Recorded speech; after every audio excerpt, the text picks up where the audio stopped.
தேசிய முற்போக்கு திராவிட கழகத்தின் பொதுச் செயலாளராக பிரேமலதா விஜயகாந்த் தேர்வு செய்யப்பட்டுள்ளார்.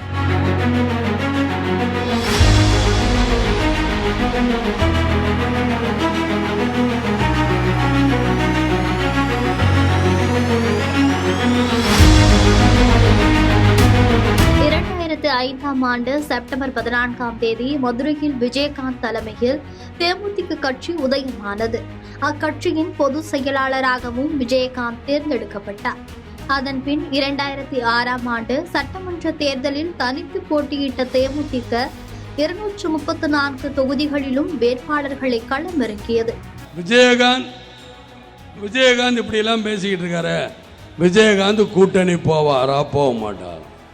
இந்த பாரு அப்படி தெம்பாயிட்டாரு பத்திரிக்காரங்க. சரி,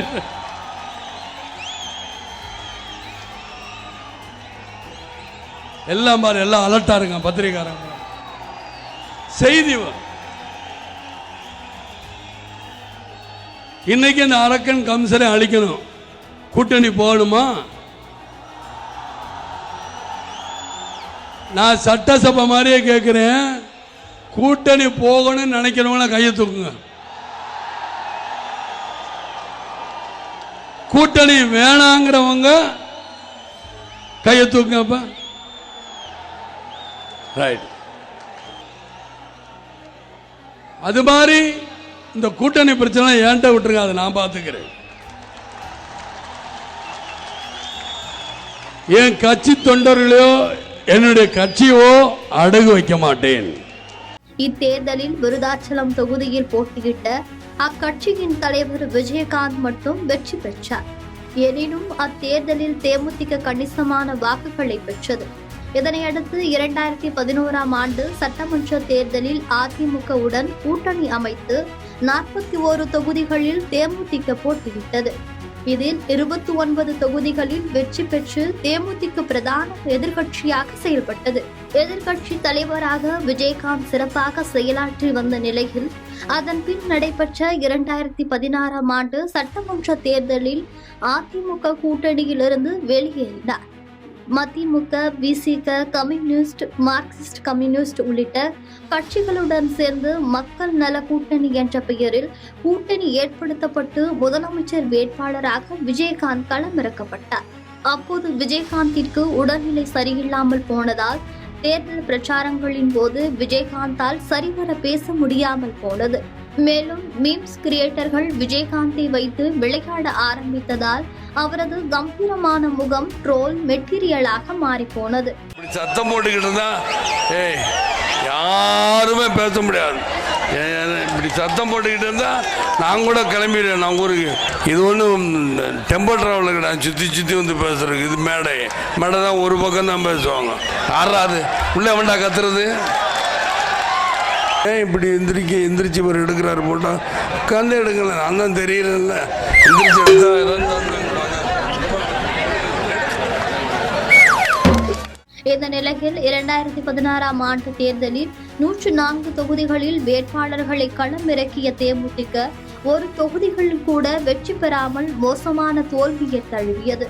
இதன் பின்னர் தேமுதிகவிற்கு பெரும் பின்னடைவு ஏற்பட்டது. இந்த சூழலில் தேமுதிக கட்சியை விஜயகாந்தின் மனைவி பிரேமலதா தனது கட்டுப்பாட்டில் செயல்படுத்தி வந்தார். அக்கட்சியின் தொண்டர்களும் அவரை அண்ணி என அழைத்து விஜயகாந்திற்கு பிறகு அடுத்த தலைவர் இவர்தான் என்ற பாணியில் கொண்டாட தொடங்கினர். இந்த நிலையில் அதன் தொடர்ச்சியாக நடைபெற்ற நாடாளுமன்ற தேர்தல், 2021 சட்டமன்ற தேர்தல் என அனைத்து தேர்தலிலும் தோல்வியை தழுவியது. நாளடைவில் தேமுதிகவின் தலைவர் விஜயகாந்தின் உடல்நிலை மோசமாக போனதால் முன்பு போல் அவரால் மேடைகள் பேச முடியாத சூழலுக்கு தள்ளப்பட்டதோடு எழுந்து நடக்க முடியாத நிலைக்கு தள்ளப்பட்டார். அவ்வப்போது கட்சி தொடங்கப்பட்ட நாள், பிறந்த நாள் உள்ளிட்ட நாட்களின் போது நாற்காலியில் அமர்ந்தபடியே கட்சி தொண்டர்களை சந்தித்தார் விஜயகாந்த்.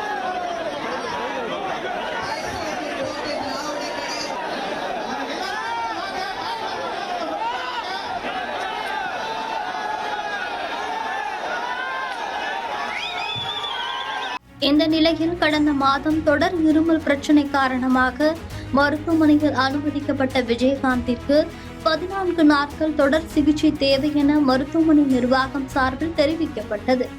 இதனால் விஜயகாந்தின் உடல்நிலை குறித்து சர்ச்சைகள் கிளம்பிய நிலையில் தனது கணவரின் உடல்நிலை சீராக உள்ளதாக வீடியோ வெளியிட்ட பிரேமலதா விஜயகாந்த் ஊடகங்களில் வெளியான செய்திகளுக்காக தனது வருத்தத்தை வெளிப்படுத்தினார். நல்லா இருக்காரு, வீண் வதந்திகளை பரப்பாதீங்க அப்படின்னு உங்ககிட்ட ஹம்பிளாக நான் ரொம்ப ரெக்வஸ்ட் பண்ணி கேட்டேன். ஆனாலும் தொடர்ந்து ட்ரெக்கியாட்டமி செய்யப்பட்டதாகவும் கேப்டன் வென்டிலேஷனில் வச்சிருக்கிறதாகவும் செயற்கை சுவாசம் தரப்படுவதாகவும் முதலமைச்சர் அவர்கள் கேப்டனை சந்தித்து எனக்கு ஆறுதல் சொன்னது போல தொடர்ந்து அனைத்தும் பொய்யான தகவல்களை நீங்கள் தொடர்ந்து யூடியூப் சேனல்களையும் போட்டுக்கிட்டு இருக்கீங்க. இந்த நிலையில் உடல்நிலை சீராகி மருத்துவமனையிலிருந்து டிஸ்சார்ஜ் செய்யப்பட்டார் விஜயகாந்த்.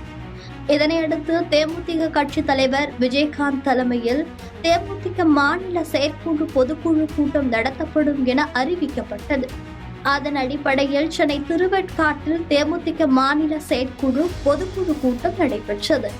இதில் அக்கட்சியின் தலைவர் விஜயகாந்த் கலந்து கொண்டார். அவரை கண்ட கட்சி தொண்டர்கள் ஆரவாரம் செய்தனர். தொடர்ந்து கூட்டத்தில் பல்வேறு தீர்மானங்கள் நிறைவேற்றப்பட்டன. தீர்மானங்களில் ஒரு பகுதியாக தேமுதிக கட்சியின் பொதுச் செயலாளராக பிரேமலதா விஜயகாந்த் தேர்ந்தெடுக்கப்பட்டார். அப்போது தேமுதிக கட்சியின் தலைவர் விஜயகாந்தின் காலில் விழுந்து ஆசி பெற்ற பிரேமலதா பொதுச் செயலாளராக தீர்மானம் ஏற்றுக்கொண்டார். தமிழ்நாடு அரசியலில் தற்போது நிலவி வரும் சூழலில் கட்சிகளின் தலைமை பொறுப்பில் இருக்கும் ஒரே பெண் தலைவராக பிரேமலதா விஜயகாந்த் உருவாகியுள்ளார். பாதகம் செய்பவரை கண்டால் நாம் பயங்கொள்ளலாகாது பாப்பா, மோதி மிதித்து விடு பாப்பா, அவர் முகத்தில் உமிழ்ந்து விடு பாப்பா. அண்மை செய்திகளை உடனுக்குடன் தெரிந்து கொள்ள இணைந்திருங்கள் இயம்நாடு தொலைக்காட்சியுடன்.